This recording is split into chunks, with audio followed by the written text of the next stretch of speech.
attorney Stephen Ryan. I think a lot of all of this reporting will depend on whether or not Rudy Giuliani is a source for the story. So we'll have to find that out.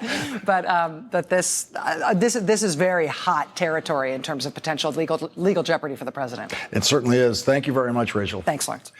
Well, there is sometimes a method to Donald Trump's madness. Both the method and the madness were on full display on Saturday at the Conservative Political Action Conference. The president clearly had a mission on Saturday, and it was to teach his audience, his followers, the one word he really wants them to say when the Mueller report comes out or when the House Judiciary Committee votes on articles of impeachment. And that word is a common profanity that you have never heard a president of the United States just drop into a major speech to an audience of thousands of people and a TV audience of millions of people. It's a word that I can't say on TV because this industry considers that word beneath the dignity of an anchorman, an occupation that is played in the movies by Will Ferrell. We are going to show you the president saying that word at the end of this hour. It will be unedited. He will not be bleeped. You will hear him say it. You'll even hear him say it a couple of times because he said it a couple of times. And I'll explain why I believe that the president said that very deliberately on Saturday, why I believe that specifically is the word that President Trump wants to drive into the heads of his followers now, and why this is not just another instance of a performer whose brand is outrageous, having to go to an even more outrageous level. It was more than that. It was a deliberate choice by Donald Trump in the management of his relationship with his followers. Here is a taste of the madness that was on display on Saturday. You know, a great friend of mine from New York, he's a stone-cold killer. He's a brutal man. He's actually not even a good friend of mine because he'd turn on me in 2 seconds. Okay, that's new ground for a presidential speech. The speech rambled on for 2 hours, so it had a lot of new ground for a presidential speech. You talk central casting, these guys, you couldn't, I mean, it's incredible. They had a master sergeant there. I could take him right now, bring him to Hollywood, make a military movie, and he's the star of the movie. That happened once before, you know. That did happen once before. Remember? They brought a man in, a sergeant, a drill sergeant, to teach some actor how to be a drill sergeant. The drill sergeant was so incredible that he ended up starring in the movie. And he should have gotten the Academy Award, by the way, but he didn't. That's because Hollywood discriminates against our people. You know the movie I'm talking about, right? What was that movie? You know the movie. Full Metal Jacket, 1988. And for once, and possibly the only passage in that speech, Donald Trump is right. That is the most accurate string of sentences that Donald Trump assembled in his speech on Saturday. Lee Emery was a Marine drill sergeant who Stanley Kubrick ended up casting as a drill sergeant in Full Metal Jacket. There has never been a better portrayal of a drill sergeant by an actor. And Lee Ermey was not a Trump supporter in 1988 because no one was. And Lee Ermey did get a much-deserved Golden Globe nomination, but it was a very tough field for Best Supporting Actor category that year because Sean Connery was in it, and Sean Connery won the Oscar for his part in The Untouchables. But on Saturday at CPAC, Sean Connery did not deserve that Oscar over an actor whose name Donald Trump couldn't remember because of some kind of liberal Hollywood conspiracy. That is what Donald Trump and CPAC have become. That's where their madness goes. Congressman Eric Swalwell, a member of the House Intelligence Committee, will join us tonight. We will get his reaction to President Trump's new defense offered on Saturday, his new defense about his public attempt at collusion with Russia during the presidential campaign. Russia, if you're listening, I hope you're able to find the 30,000 emails that are missing. On Saturday, Donald Trump mounted the joke defense. If you tell a joke, if you're sarcastic, if you're having fun with the audience, if you're in live television with millions of people and 25,000 people in an arena, and if you say something like, Russia, please, if you can, get us Hillary Clinton's emails. Please, Russia, please. That was Donald Trump's imitation of Donald Trump. MSNBC's Katie Tur was actually on the scene when Donald Trump asked Russia to get those emails during the campaign, and he did not use the joke defense. Do you have any qualms about asking a foreign government, Russia, China, anybody, to interfere, to hack into a system of anybody's in this country? That's up to the president. Let the president talk to him. Look, here's the problem. No, you just called for it a moment ago, Mr. Trump. You said the Russians, he has no respect. You said, I welcome them to find those 30,000 emails. Well, they probably Hillary have Clinton. them. I'd like to have them released. Does that not give you pause? No, gives me no pause. No pause, no joke defense. The Washington Post counted 104 lies that the president told in his speech on Saturday. He came close to a lie a minute in what was an 122-minute speech. A piece by Jane Mayer in The New Yorker published online today is titled, The Making of the Fox News White House. The article describes the symbiotic relationship between Fox News and Donald Trump and explains why the 104 lies the president told on Saturday will never be exposed by Fox News. One conservative commentator quoted in the piece, who used to appear on Fox News, will be among our first guests tonight, Jennifer Rubin. She told The New Yorker that Fox News has morphed into something that is not even news. It's simply a mouthpiece for the president, repeating what the president says, no matter how false or contradictory. Jane Mayer reports that before the 2016 election, a FoxNews.com reporter named Diana Falzone had proof that Donald Trump had an affair with Stormy Daniels and that Michael Cohen was negotiating a proposed hush payment, but, quote, Falzone's story didn't run. It kept being passed off from one editor to the next. Falzone at last heard from Ken LaCorte, who was then the head of FoxNews.com. Falzone told colleagues that LaCorte said to her, good reporting, kiddo, but Rupert wants Donald Trump to win, so just let it go. Jane Mayer also reports that Trump has told confidants that he has ranked the loyalty of many Fox reporters on a scale of 1 to 10. Bret Baier, Fox News chief political anchor, is a 6. Hannity, a solid 10. Steve Doocy, the co-host of Fox and Friends, is so adoring that Trump gives him a 12. And Jane Mayer reports, and who can argue with those rankings, by the way? Jane Mayer reports that a pair of Fox News insiders and a source close to Donald Trump told her that they believe then Fox News chief Roger Ailes informed Donald Trump's campaign in advance about a debate question that he got from Megyn Kelly at a Fox News debate in 2015. You've called women you don't like fat pigs, dogs, slobs, and disgusting animals. Your Twitter account... Only Rosie O'Donnell. Joining us now, Frank Rich, writer-at-large for New York Magazine. He's also an executive producer of HBO's Veep and Succession. And Jennifer Rubin is with us, an opinion writer for The Washington Post and an MSNBC contributor. And so, Frank, now we have reason to suspect that the Rosie O'Donnell line, which was an ugly and vicious line, was actually rehearsed by Trump and ready to go because Roger Ailes had given him that question coming up in the debate. Well, look, everything that Trump is guilty of, he's accused someone else of doing. So he accused Hillary of having all the questions when he had them. He accused, Barack Obama playing golf all the time when he plays golf all the time, and many worse sins than that. So it's par for the course. I mean, none of this really surprises me, and certainly it doesn't surprise me that Murdoch would kill a piece that might hurt Donald Trump, or I would add, any Republican candidate, including when Ailes was around. I don't think Fox News was ever a news channel. It's not just, it's a state propaganda organ now, but when it had the discarded fair and balanced slogan, it wasn't a news organization then either. They had some window dressing with a liberal co-host for Hannity and some real reporters, but basically it's always been a propaganda operation for Murdoch and the Republican Party.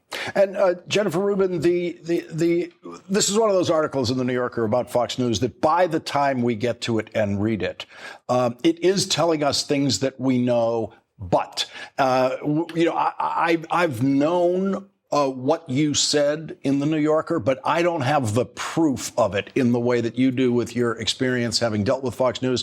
And we never had stories like we now have about Fox News spiking and killing the Stormy Daniels story, even though the reporter had it at a crucial time to have it. I mean, that's excellent reporting. Let's just make a note of that someone at Fox News was doing excellent reporting. That's someone higher up at Fox News was saying, no, we're not going to use. And so these specifics of Roger Ailes giving the question or spiking the Stormy Daniels story, that's all new information that we never had before.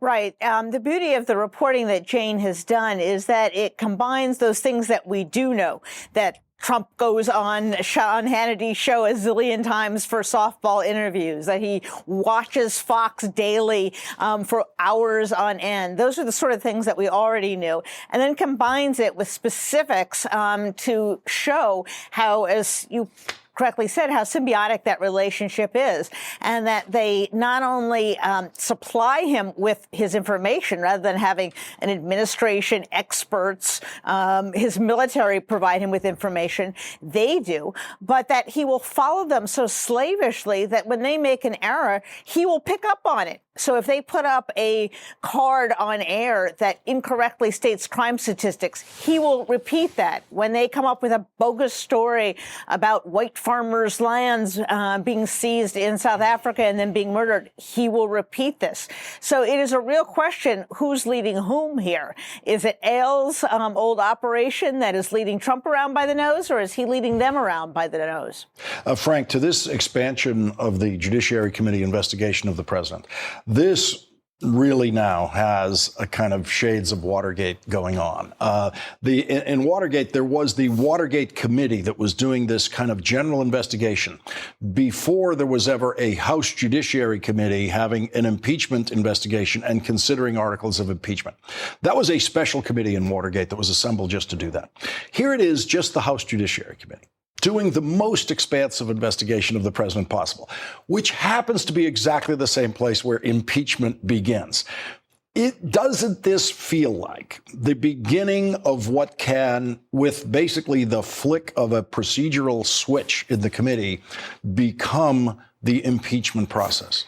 I guess so, but I just don't believe there can be impeachment unless the composition of the Senate changes. As long as you have loyal Republicans in the Senate where the trial would happen, I just feel they're not going to convict him. And I think it's important. I think all of that's true, but I think it's important to remember that in the case of Nixon, we never got to the impeachment trial.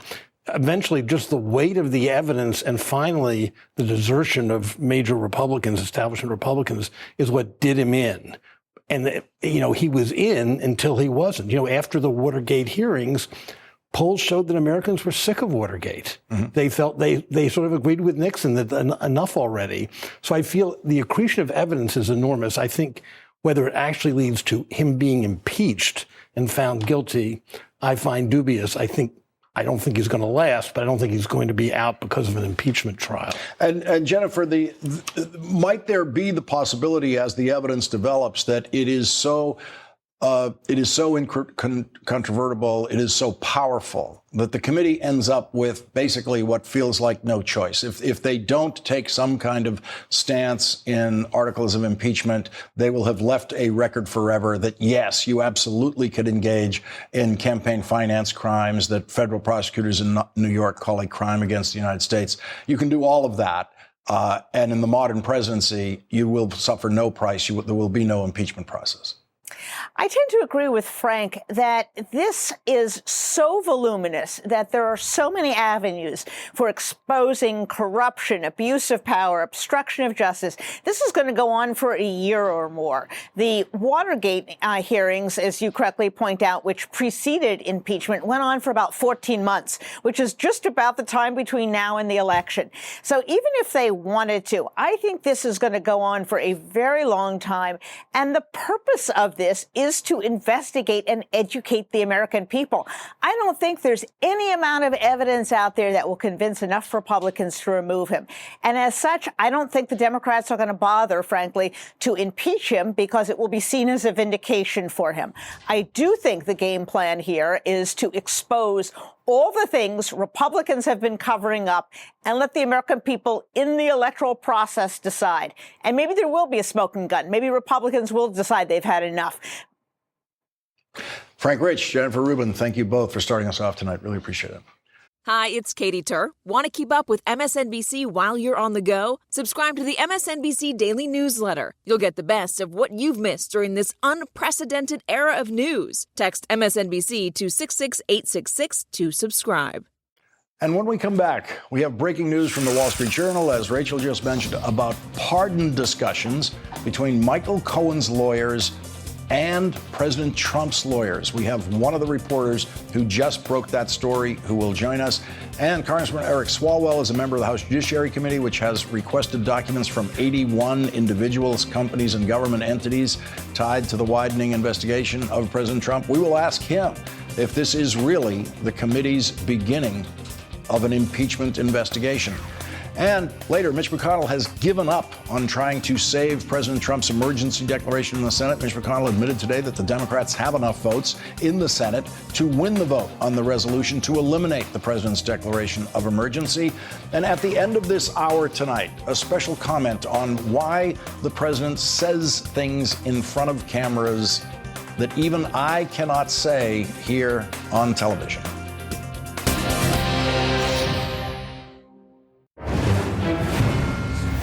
Breaking news at this hour. The Wall Street Journal is reporting that one of Michael Cohen's attorneys, quote, raised the possibility of a pardon with attorneys for the president after federal agents raided Mr. Cohen's properties in April. According to people familiar with the discussions, the president's lawyers, including Jay Sekulow, Rudy Giuliani, and Joanna Hendon, dismissed the idea of a pardon at the time, these people said, but at least one of them, Mr. Giuliani, left open the possibility that the president could grant Mr. Cohen one in the future, they said. We are joined now by phone by one of the reporters who broke this story, Michael Rothfeld, an investigative reporter for the Wall Street Journal. Michael, what is your reporting finding in terms of when the last contact might have been about pardons? Well, this would have been, so the raid was in April, and then this would have been in the couple of months after that because things started to erode with Michael Cohen and the president, probably about May-ish. And then I think in July is when he went on George Stephanopoulos and, basically said, I'm going to protect my family and, they're the ones that I'm loyal to. So by that time, the discussions were obviously over. And go ahead. But, Michael, why wouldn't Michael Cohen's view of protecting his family include getting a pardon from the president?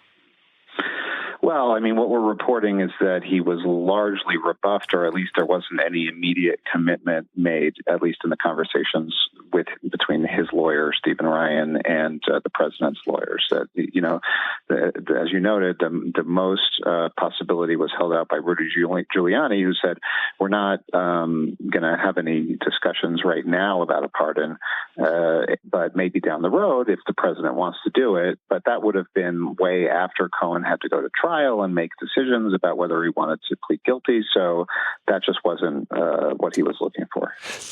Does your reporting find any sense of whether Michael Cohen gave up hopes for a pardon based on his own knowledge of Donald Trump and his interpretation of what he was hearing through his lawyers, or whether Michael Cohen's lawyers, in effect, advised him to not play for the pardon? I don't know what the conversations between him and his lawyers were, but essentially that lawyer, Stephen Ryan, after they reviewed all the documents seized, Cohen got a new lawyer, a criminal lawyer, to handle that case. Presumably, I mean, based on our reporting, Ryan would have conveyed to him that, the president's lawyers were not offering any kind of a pardon. And so Cohen felt like he had to, he felt like he was loyal to the president for a really long time and wanted something in return, and but it wasn't forthcoming, and that's kind of when he turned against the president. Were there, in your judgment, knowing what you know about the case at this stage, were there any magic words that the president could have conveyed through Rudy Giuliani to Michael Cohen that would have held on to Michael Cohen's loyalty to the president? That's hard to say. I mean, whether some kind of, ambiguous potential promise could have been held out. But, the issue there is really obstruction of justice. And that's something that Congress is looking at. And Michael Cohen testified at the House Oversight Committee last week. And now the House is requesting information about pardons, potential pardon discussions from various other people associated with Cohen and Mr. Trump. So they're looking into that, and whether not just with respect to Cohen, but other people like Paul Manafort, in terms of whether anyone dangled pardons, which could potentially be obstruction of justice. Michael, you've just teed it up perfectly for our next guest, a member of Congress, Michael Rothfeld, The Wall Street Journal, with tonight's breaking news. Thank you very much for joining us on this important story. Really appreciate it, Michael. Thank you. And we are joined now by Democratic Congressman Eric Swalwell of California. He's a member of the Judiciary Committee and the Intelligence Committee in the House. Congressman Swalwell, your reaction to this Wall Street Journal breaking news report at this hour: lawyer for Cohen approached Trump attorneys about pardon. Good evening, Lawrence. What I think is most striking is that they didn't shut it down. If the story is true, we're certainly going to get to the bottom of this. We have Mr. Cohen coming back on Wednesday. But two, why can't Donald Trump just come out and say, I'm not going to pardon Paul Manafort, I'm not going to pardon Michael Flynn, I'm not going to pardon Michael Cohen? He won't do that because he's trying to do anything he can, and he's not above doing anything to keep them loyal to him. Michael Cohen is testifying anyway. He has no life jacket. He's got no cooperation agreement with the Southern District of New York or the Mueller team, and he certainly is not getting a pardon from Donald Trump. I think that actually makes his testimony even more credible. And if you believe what he's saying, it's very damning for the president, and it gives us a responsibility to put back in place the rule of law in our country, which has just had a wrecking ball taken to it in the last 2 years. Do you expect this Wall Street Journal report will lead to a new series of questions for Michael Cohen the next time you speak to him? It's going to be at the Intelligence Committee, and it's going to be behind closed doors. The issue of whether the president is offering pardons or whether there are even discussions is something that we should definitely run to ground and explore, not just with Michael Cohen, because I think there are other witnesses who are similarly situated, who the president has probably done this with. And of course, showing that he has no loyalty to the pardon process when he gave Sheriff Joe Arpaio a pardon without going through any background check or Department of Justice policy. So yes, that's something we need to explore and make sure the American people know whether the president is corrupted and using this process in an inappropriate way. Congressman, you're one of the key players on two of the most important committees investigating the president now, also the Judiciary Committee, where Chairman Nadler has sent out 81 requests for documents from individuals. That's it? Companies. Yeah, only 81. Government entities, individuals, companies. This really looks like the groundwork for what could be an impeachment investigation and the impeachment process, which would be held in exactly the same committee. Yeah, well, 81, I'm sure, sounds like a lot if it's compared to 0. And 0 is what we had over the last 2 years. And 0 was what the American people was fed up with because there was 0 accountability on all of these abuses of power. So yes, we are looking at obstruction of justice. We are looking at abuse of power by the president, and we're looking at public corruption. And we have reason to look because of the way the president is cashing in on access to the Oval Office, the way that he's allowing foreign entities to stay in his hotel just across the street from the White House, and the way that he attacks the free press and attacks the rule of law. And as long as we can demonstrate to the American people that we're interested in making sure that the rule of law stands, because if you don't have it, you lose a free press, you lose free ideas, free markets, and a freedom to dream. So I think as long as we can articulate that to the American people and we show them we have a reason to look, they're going to be with us, and we're going to keep looking. And presumably these document requests could obviously lead to more document requests and more requests for witness testimony. Yeah, and certainly, this is just the beginning, but these are individuals who, in what little we learned from the Intelligence Committee investigation, what little we learned in the minority over the last 2 years, what we've learned a lot from free press reporting, show us that there may be corruption at the White House, that the president his businesses, his inauguration, his campaign, may not have operated above board as we would expect. So we have very good reasons to look. And again, we're going to do this not with Donald Trump justice, but with the rule of law guiding us every step along the way.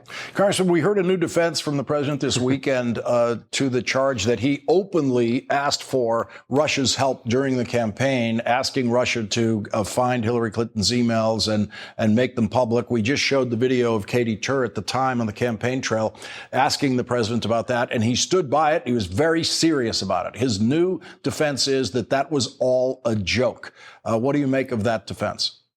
There are a lot of people who can make jokes, but Donald Trump is not one of them. This is a guy who literally tweets on Sunday morning at Saturday Night Live and calls them fake news. Second, if it was a joke, Russia wasn't joking because they followed his instructions and they kept hacking. And third, I would ask the president, were you joking when you told Lester Holt that you fired James Comey to get rid of the Russia investigation? Were you joking when you said, I love WikiLeaks as they continued to release hacked and stolen emails? And were you joking when you sided with Vladimir Putin over the U.S. intelligence community? Donald Trump may be a joke, but he was not joking when he did all of those. Congressman Eric Swalwell, thank you very much for joining us tonight. Really appreciate it. My pleasure. Thank you. And coming up, Mitch McConnell has given up on trying to save President Trump's emergency declaration in the Senate. He knows the Democrats have enough votes to defeat it. And the president said things in public this weekend that we can't say on television. You will hear him say it. He will not be bleeped. There is a very important point to make about what the president was doing on Saturday in trying to lower the public standards for the presidency.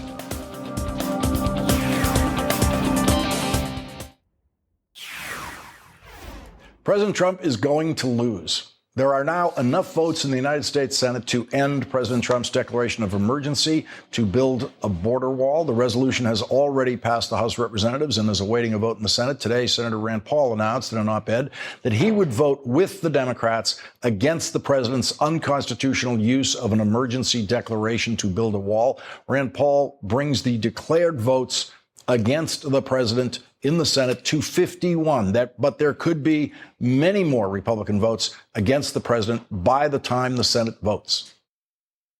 I do believe that there is at least 10 Republican no votes. We'll see, possibly more. My reason for speaking out now is that I think we all need to think this through before we get too far down the road. Here's what Republican Senate Majority Leader Mitch McConnell said about the resolution today. I think what is clear in the Senate is there will be enough votes to pass the resolution of disapproval, which will then be vetoed by the president, and then in all likelihood, the veto will be upheld in the House. We are lucky to be joined now by a real expert on the workings of the United States Senate. Ira Shapiro is a former Senate staffer who worked as the counsel to the former Senate Majority Leader Robert Byrd and is the author of multiple books on the Senate, including his latest, The Last Great Senate, Courage and Statesmanship in Times of Crisis.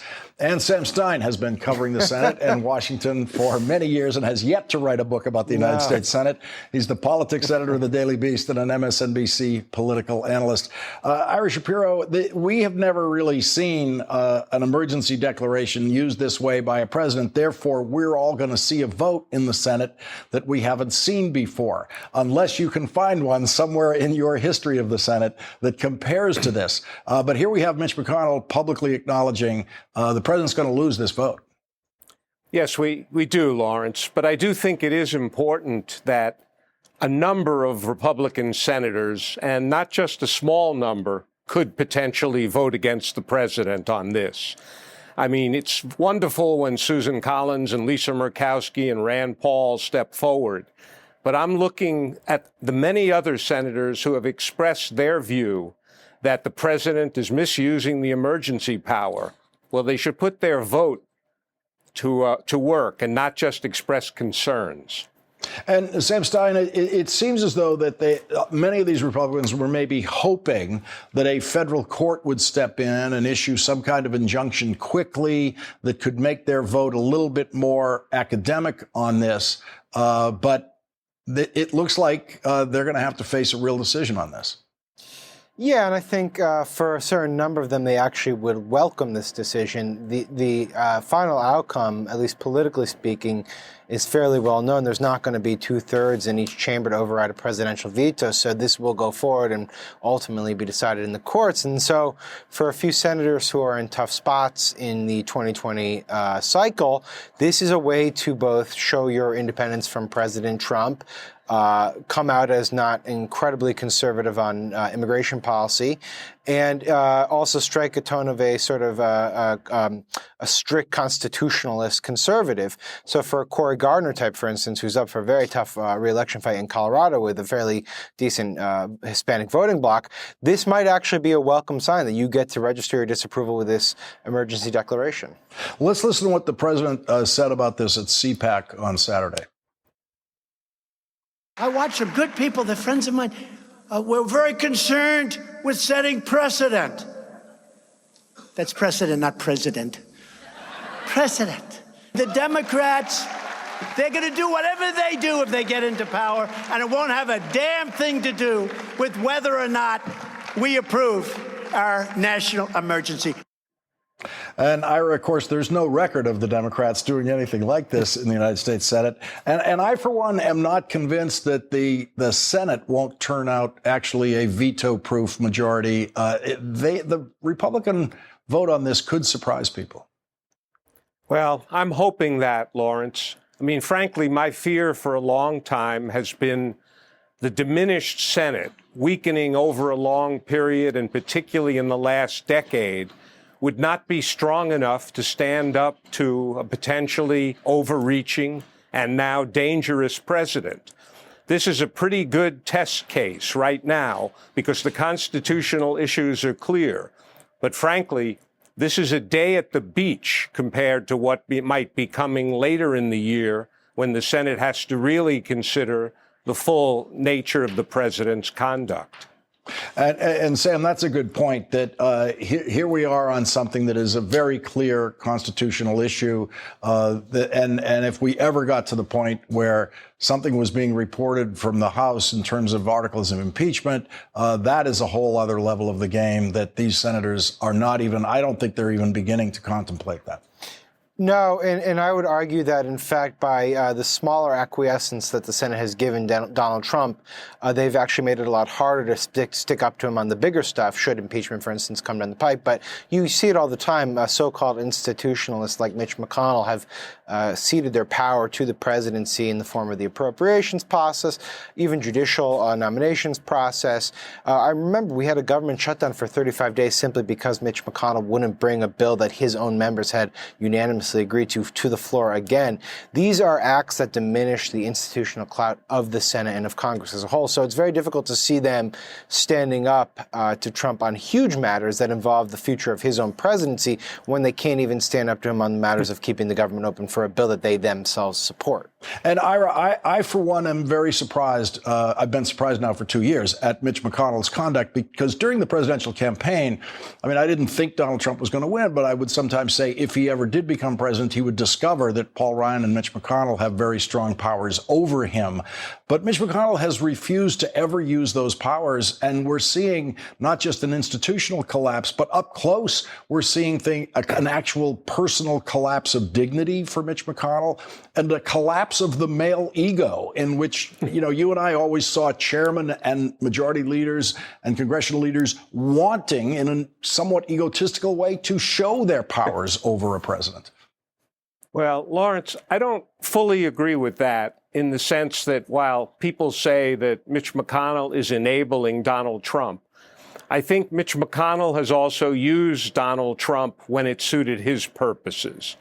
Donald Trump didn't run on repealing the Affordable Care Act. That was something Mitch McConnell wanted to do. So it's gone both ways. And I think that McConnell has been enabling Trump, but he's also been using him when it's been appropriate. He clearly doesn't like the current situation. McConnell doesn't believe in government shutdowns, and he doesn't believe in this national emergency. But he still will not stand up and cast a vote against it.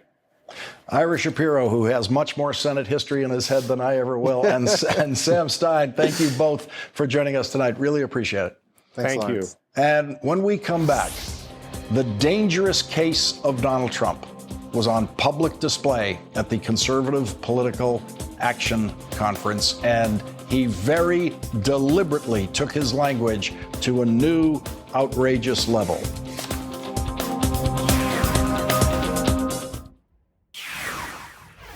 The dangerous case of Donald Trump was once again on public display this weekend at the Conservative Political Action Conference.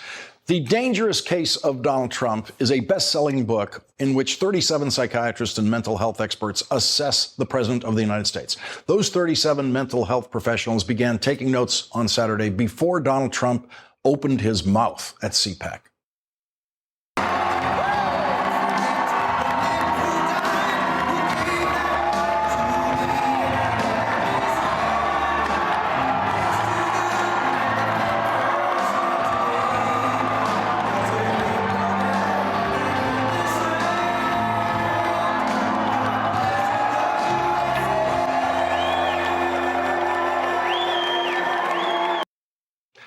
What was that hug about?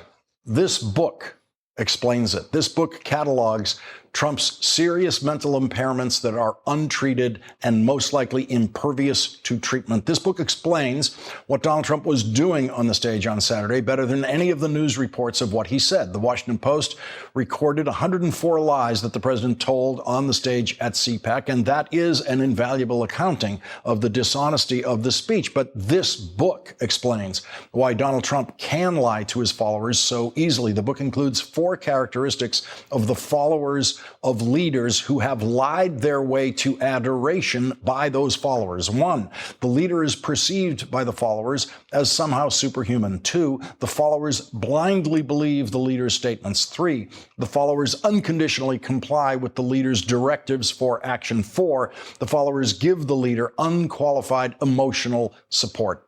Gerald Post is now a professor of psychiatry after serving 21 years in the CIA.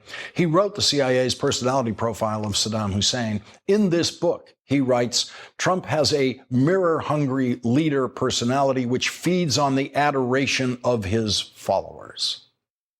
There's so much love in this room. It's easy to talk. You can talk your heart out. You really can. There's love in this room. You can talk your heart out. It's easy.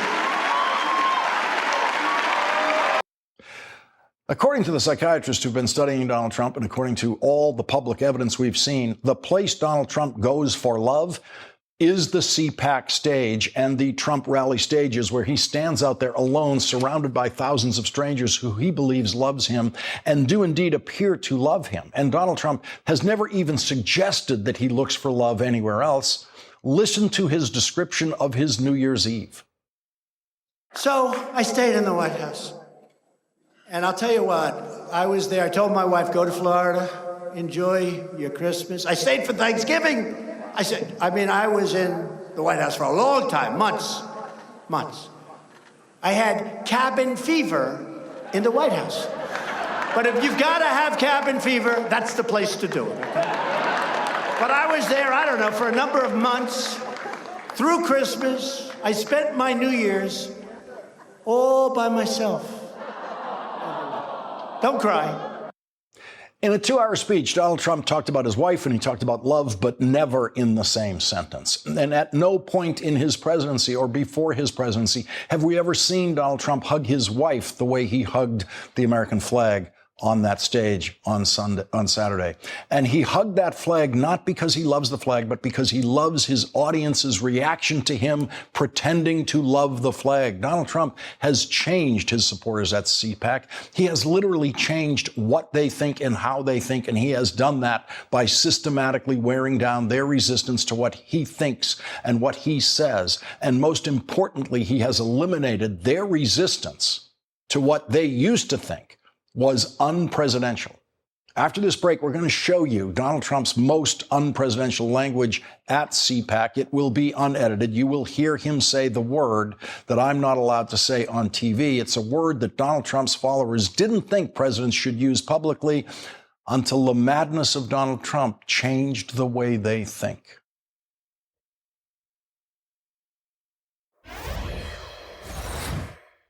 Then in 1913, they ended tariffs, okay?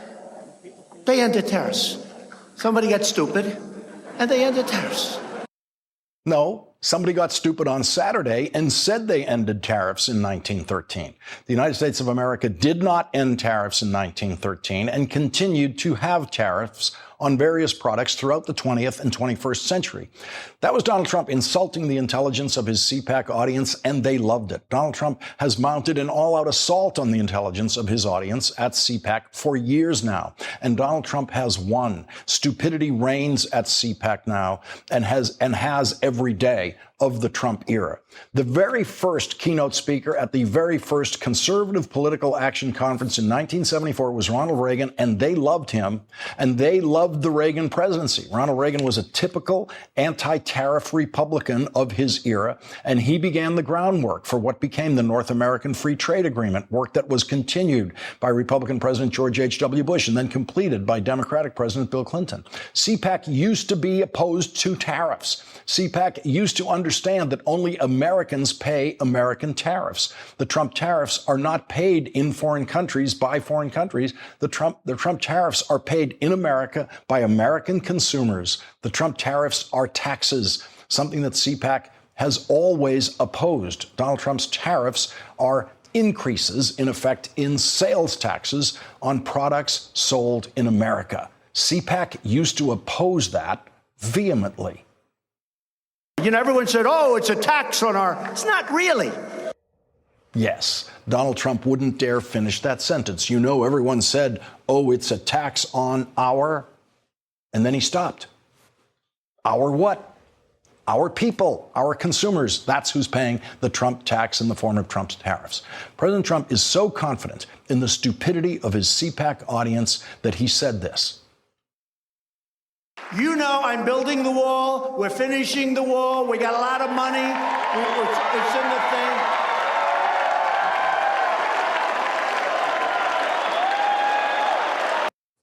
Everyone who can read facts knows that Donald Trump is not building the wall. There will never be a Trump wall, but Donald Trump can still reduce a CPAC audience to mindless chanters about building the wall that will never be built. Because he has worn them down, he has brainwashed an audience of followers eager to be brainwashed. Since World War II, psychiatrists and social psychiatrists have been intently studying the relationship of leaders like Donald Trump and their followers. In The Dangerous Case of Donald Trump, the book that I mentioned, former CIA psychiatrist Gerald Post writes, the relationship between Trump and his hardline followers represents a charismatic leader-follower relationship whereby aspects of the leader's psychology unlock, like a key, aspects like his followers' psychology. And having unlocked them like a key, Donald Trump is now putting in their minds the words he wants them to say when Michael Cohen publicly testifies about Donald Trump committing crimes, or when the Mueller report comes out, or when the Democratic House committees continue to pile up incriminating evidence against the president. There is one word that Donald Trump needs everyone at CPAC and all of his followers throughout the country to say all at the same time. And he said it to them on Saturday. He said that after Republicans lost the House of Representatives in the last election, the new Democratic chairman in the House, who have been there a long time, are all of a sudden trying to take him out. And here are the exact words that the president used in saying that. Now we have people that lost, and unfortunately, you put the wrong people in a couple of positions, and they leave people for a long time that shouldn't be there. And all of a sudden, they're trying to take you out with bullshit, okay? With bullshit. That's the word Donald Trump wants millions of people to scream the day the Mueller report comes out, or the day the House Judiciary Committee votes on articles of impeachment. And yes, in that audience are some of the people who were outraged that President Obama wore a light-colored summer suit in the summer because it was for them a grotesque departure from what they believed was a presidential norm. Now, they did seem to forget that Ronald Reagan wore the same kind of suit in the summer. Trump followers used to be a very harsh border patrol protecting what they believed was presidential decorum before Donald Trump came along. They were eagerly ready to attack a Democratic president for using unpresidential language or wearing the wrong color suit. And now they are ready to learn a new chant, a new one-word chant that Donald Trump began teaching them at CPAC. Donald Trump is getting them ready to go with that one word that I can't say on TV because it is beneath the dignity of an anchorman, an occupation played in the movies by Will Ferrell. Donald Trump has found a spot below that in his public speech, and his followers are doing what they've done every time Donald Trump has said and done something previously offensive to them. If someone else had said it, they have followed Donald Trump.